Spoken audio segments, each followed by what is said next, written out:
नमस्कार, इस वीडियो में आपका स्वागत है। मैं हूं पूजा सिंह। 400 पार का लक्ष्य निर्धारित करने के बाद बीजेपी इस गोल को अचीव करने में लगी है। सारे क्षेत्रीय और जातीय समीकरण बिठाने में लगी है।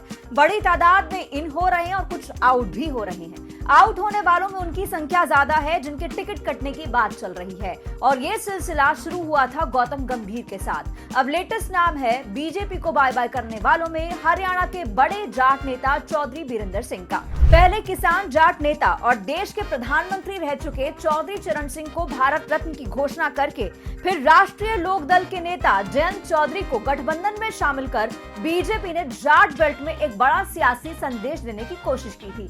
मगर अब हरियाणा के बड़े जाट नेता चौधरी बीरेंद्र सिंह ने बड़ा सियासी दांव खेल दिया है।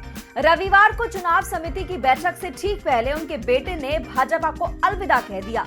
बीरेंद्र सिंह के बेटे ब्रजेंद्र सिंह हिसार से सांसद हैं और पूर्व आईएएस अधिकारी भी रह चुके हैं। वो कांग्रेस में शामिल हो चुके हैं। खबर के मुताबिक बीरेंद्र सिंह को इस बात की भनक लग गई थी कि बीजेपी हिसार से ब्रजेंद्र सिंह का टिकट काट सकती है।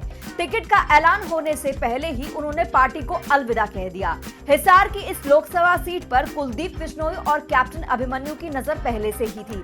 दरअसल काफी समय से बीरेंद्र सिंह पार्टी पर दबाव बना रहे थे। बीरेंद्र सिंह, उनके बेटे सांसद ब्रजेंद्र सिंह और उनकी पत्नी पूर्व विधायक प्रेमलता बार बार बीजेपी और जेजेपी गठबंधन को तोड़ने पर जोर दे रहे थे।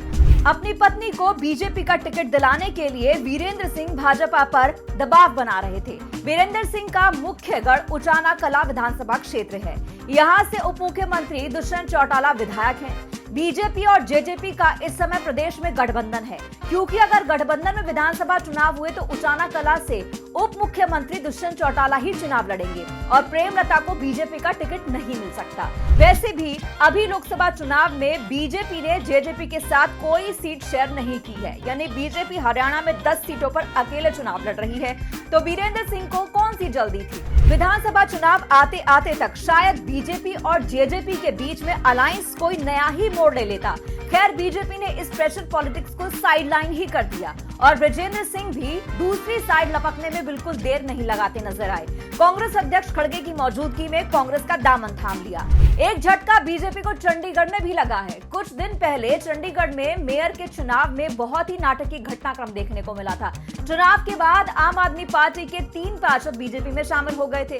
अब इनमें से 2 ने आम आदमी पार्टी में वापसी कर ली है। वापसी करने वाली 2 महिला पार्षद हैं, जिनके नाम पूनम देवी और नेहा मुसावत हैं। इन्होंने 18 फरवरी को बीजेपी ज्वाइन की थी। उनके साथ गुरचरण काला ने भी बीजेपी का दामन थाम लिया था।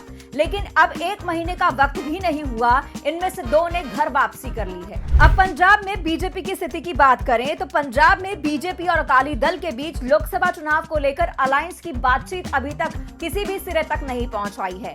पंजाब में 13 लोकसभा सीटें हैं। 2019 के लोकसभा चुनाव की बात करें तो पंजाब में कांग्रेस को 8 सीटें मिली थी, अकाली बीजेपी गठबंधन को 4 सीटें और आम आदमी पार्टी को सिर्फ 1 सीट मिली थी। लेकिन अब पिक्चर बदल गई है कैप्टन के कांग्रेस छोड़ने और बीजेपी में आने के बाद। पंजाब के पूर्व सीएम कैप्टन अमरिंदर सिंह की पत्नी परिणीत कौर कांग्रेस की टिकट पर पटियाला से सांसद चुनाव में जीती थी। परिणीत कौर को पार्टी विरोधी गतिविधियों के चलते सस्पेंड किया गया। खबर यह है कि कांग्रेस से निलंबित चल रही पटियाला की सांसद परिणीत कौर जल्द ही बीजेपी में शामिल हो सकती हैं। उन्हें पटियाला से बीजेपी अपना उम्मीदवार बना सकती है। 79 साल की परिणीत कौर को अगर बीजेपी अपनी पार्टी के नियम के तहत चले तो टिकट मिलना मुश्किल नजर आता है। लेकिन 2019 में कैप्टन अमरिंदर सिंह की आंधी के सामने मोदी लहर बेअसर साबित हुई थी। अब तो अमरिंदर खुद बीजेपी में है। बीजेपी अगर कैप्टन के पंजाब में राजनीतिक रुतबे को भुनाना चाहेगी तो हो सकता है कि परिणीत को टिकट दे दिया जाए। पंजाब में बीजेपी की स्थिति अकेले चुनाव लड़ने की कभी भी नहीं हो पाई है। हालांकि 2011 की जनगणना के अनुसार राज्य में हिंदुओं की संख्या 38.5% है, जिसको बीजेपी अपना कोर वोटर समझती है। लेकिन बीजेपी उनमें भी कभी विश्वास नहीं जगा पाई है। देखना होगा कि पंजाब, चंडीगढ़ और साथ ही साथ हरियाणा में जो इस वक्त की इक्वेशन चल रही है उसको देखते हुए बीजेपी 400 पार का जो नारा दे रही है उस पर कितनी सफल उतर पाती है।